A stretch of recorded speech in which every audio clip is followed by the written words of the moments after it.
সময়ের অভাবে এখন আর আগের মতো ভিডিও দেওয়া হয় না। হ্যালো এভরিওয়ান, কেমন আছো সবাই? সকালে সব কাজ সেরে দেখো রান্নার দিকে চলে এলাম। ব্রেকফাস্ট হয়ে গেছে, এখন দেখো রান্না ওইদিকে চাপিয়ে দিলাম। আজ ভেবেছি একটু ডিমের ঝোল করব আর করব করলা ভাজি। তাই ডিমগুলো আগে থেকে সেদ্ধ করে রেখেছিলাম আর লবণ হলুদ মাখিয়েও রেখেছিলাম।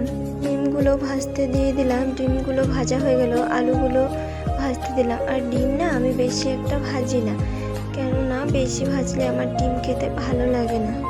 এবারে আলুগুলো একটু লাল লাল করে ভেজে নিলাম। আজকে মশলাটা মিক্সিতেই করেছি, পাটায় আর বাটিনি।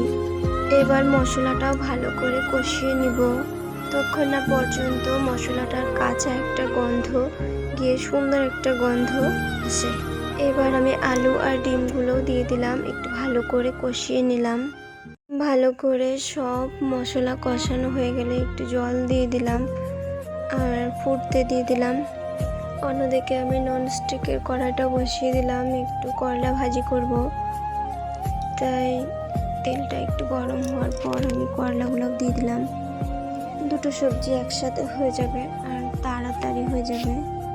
এইদিকে দেখো ডিমের ঝোলটাও প্রায় ফুটে এসেছে। ভাতটা আমি আগে করে রেখেছিলাম। আমার এই ভিডিওটা তোমরা কে কোথা থেকে দেখছো একটু কমেন্ট করে জানাবে। তোমাদের সাথে গল্প করতে করতে দেখো ডিমের ঝোলটা প্রায় হয়ে এসছে। গরম মশলা দিয়ে দিলাম। আজ 3 দিন থেকে আমাদের এদিকে খুব বৃষ্টি হচ্ছে, আজকে একটু রোদ উঠেছে। আমার এই ভিডিওটা ভালো লেগে থাকলে লাইক কমেন্ট করে দিবে, আর দেখা হচ্ছে অন্য একটা ভিডিওতে।